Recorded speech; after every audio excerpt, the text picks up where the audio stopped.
ইসলামের দ্বিতীয় খলিফা হযরত ওমর রাদিয়াল্লাহু তাআলা আনহু একবার তার দরবারে দুই ব্যক্তি এক যুবককে টেনে হিঁচড়ে নিয়ে আসলেন এবং বললেন, এই যুবক আমাদের পিতাকে হত্যা করেছে, আমরা এর বিচার চাই।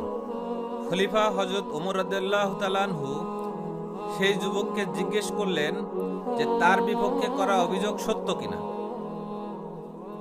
অভিযোগ স্বীকার করে যুবক বললেন, অনেক পরিশ্রমের কাজ করে আমি বিশ্রামের জন্য একটি খেজুর গাছের ছায়ায় বসলাম। ক্লান্ত শরীরে অল্প সময়েই ঘুমিয়ে গিয়েছিলাম। ঘুম থেকে উঠে দেখি আমার একমাত্র বাহন উট, সেই উটটি আমার পাশে নেই।